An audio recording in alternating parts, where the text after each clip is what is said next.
Sir చిన్న పిల్లల writing గురించి మాట్లాడుకుంటే కొంతమంది పేరెంట్స్ లెఫ్ట్ హ్యాండ్ తో రాస్తే కొడుతూ ఉంటారు సార్. మీరు ఎందుకు అవును. లెఫ్ట్ హ్యాండ్ తో రాస్తున్నారు, రైట్ హ్యాండ్ తో రాయాలి అని పేరెంట్స్ తిడుతూ ఉంటారు, కొడతారు కూడా వేళ్ళ మీద. అవును అవును సో దీని గురించి మీరు ఏమంటారు? మీ అమ్మ నాన్న లెఫ్ట్ హ్యాండ్తో రాస్తున్నారా?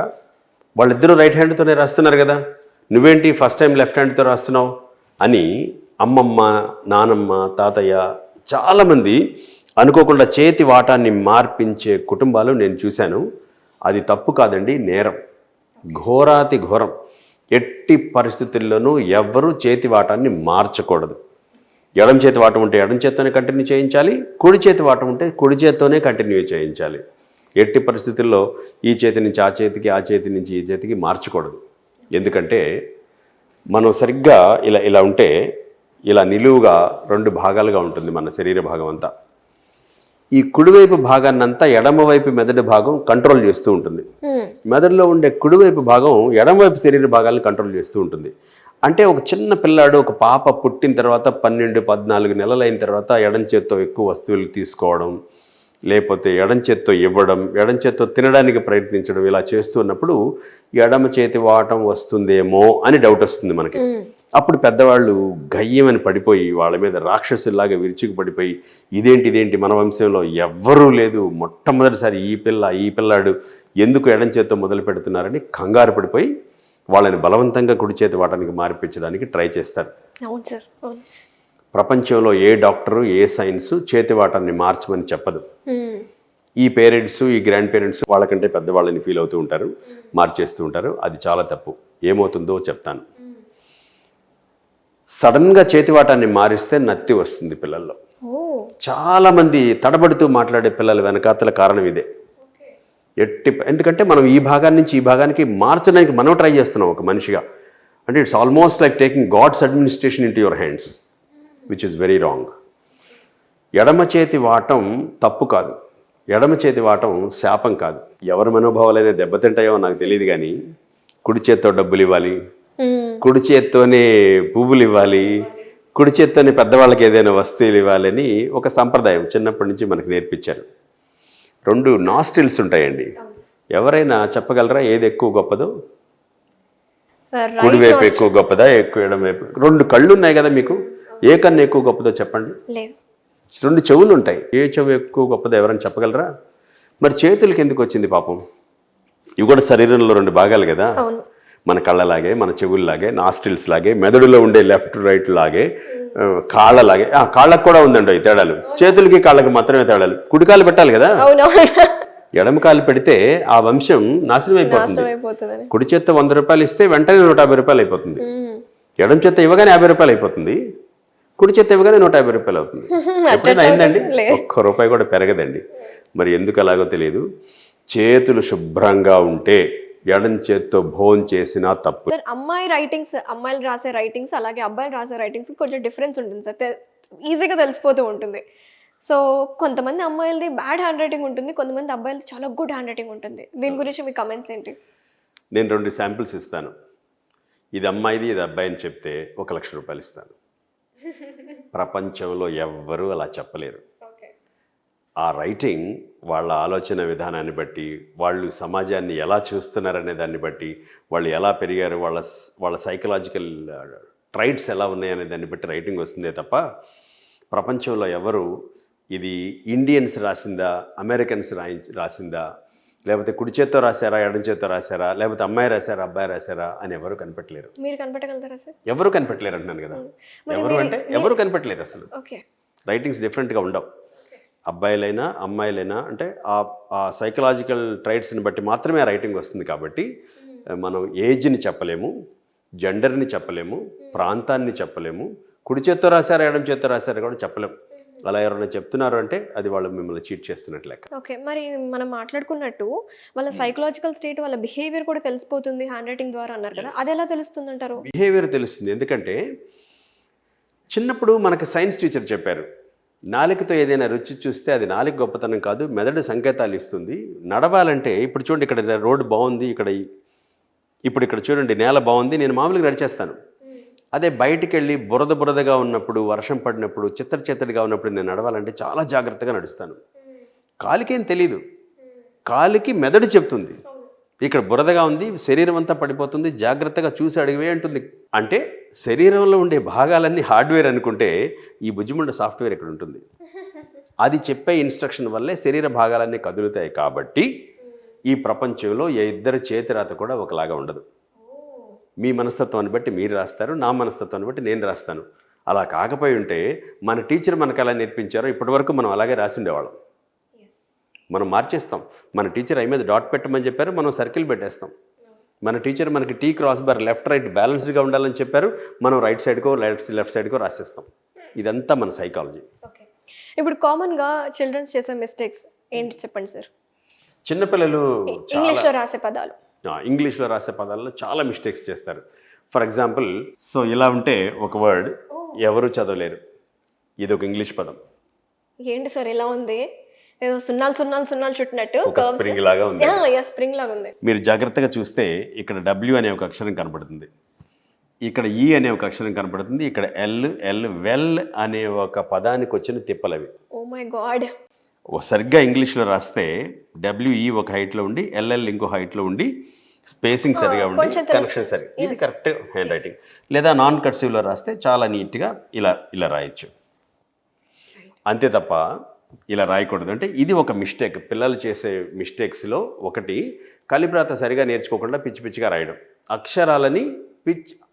అక్షరాలని ఇష్టం వచ్చినట్టు రాయడం, ఇది ఒక మిస్టేక్. ఇంకో మిస్టేక్ ఉంది. ఇప్పుడు అలా రాసినందుకు డెఫినెట్గా మార్క్స్ పోయినట్టే కదా? మార్క్స్ పోయినట్టే. ఇప్పుడు ఫిల్ ఇన్ ద బ్లాంక్స్ కావచ్చు, ఏదైనా వర్డ్ కావచ్చు, అర్థం కాక కొట్టేస్తారు. ఫిల్ ఇన్ ద బ్లాంక్స్ అంటే గుర్తొచ్చింది, 6th 7th క్లాస్ చదివే ఒక అబ్బాయి, చాలా intelligent student, short form of chloride అని అడిగారు. వాడికి చాలా బాగా వచ్చు answer, short form of chloride రాశాడు. అదేంటి సార్ డి రాశాడు? సిఎల్ రాశాడు కదా? సిఎల్ అనే రాశాడు చూడండి, సిఎల్, కానీ కనపడడానికి డి అయిపోయింది. పిల్లలు చేసే మిస్టేక్స్లో ఇలాంటివి చాలా ఉన్నాయి. నేను ఒక వర్డ్ రాస్తాను, ఏలా కూడా ఉంది కదా సార్, ఇది కొంచెం చిన్నగా అయితే అది కూడా ఏ అవుతుంది. ఇంకొక వర్డ్ రాస్తాను, చదవండి. డిప్ అని రాశారు. నేను క్లిప్ అనుకున్నాను, మైండ్లో క్లిప్ అనుకున్నాను, అది డిప్ అయిపోయింది. అంటే ఇక్కడ సి ఉంది, ఇక్కడ ఎల్ కూడా ఉంది, కానీ స్పేస్ లేదు. అంటే పిల్లలు ఇలాంటి మిస్టేక్స్ చాలా చేస్తున్నారు. నా స్పెషాలిటీ ఏంటంటే సబ్జెక్ట్ అంతా బాగా చదివి చిన్న మిస్టేక్స్ చేయడం వల్ల 1/2 మార్కు 1 మార్కు 10 మార్కులు ఎందుకు మిస్ చేస్తున్నారో, ఎందుకు తక్కువ తెచ్చుకుంటున్నారో నేను రీసెర్చ్ చేశాను. ఇలాంటివి చేయకూడదు పిల్లలు. సార్ పిల్లల గురించి మనం మాట్లాడుకుంటున్నాము. ఒక ఏజ్ వచ్చాక యూజీలో కావచ్చు, పీజీలో కూడా కొంతమంది హ్యాండ్ రైటింగ్ సరిగ్గా లేక అంటే మార్క్స్ కోల్పోతున్నారు.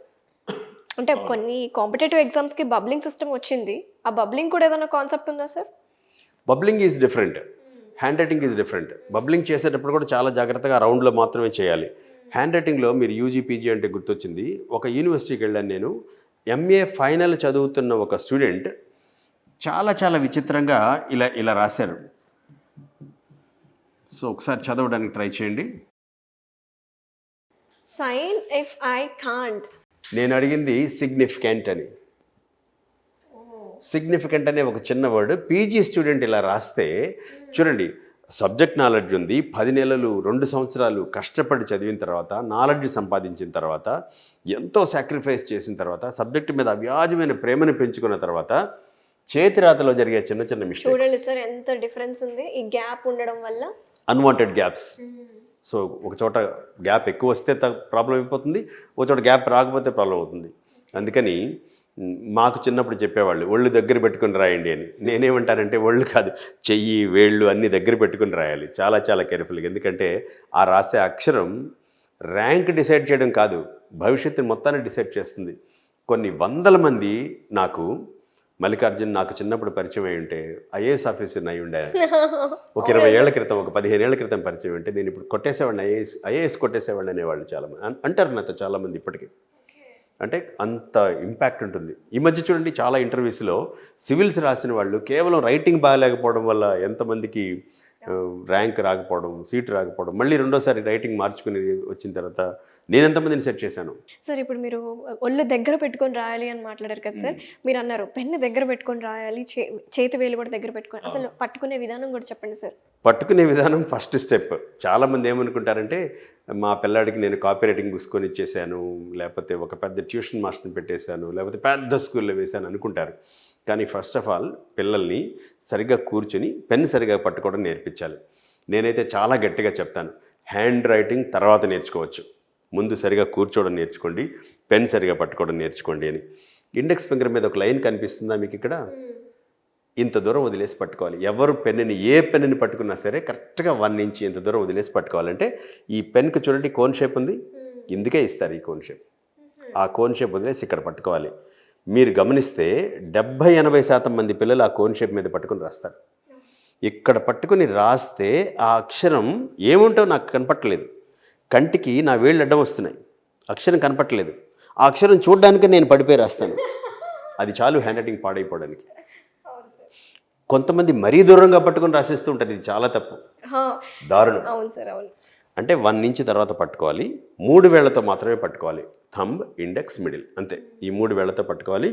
చాలామందికి తెలియని విషయం, ఈ మధ్యవేలు కుడివైపు పెట్టి రాస్తూ ఉంటారు, అది చాలా చాలా తప్పు.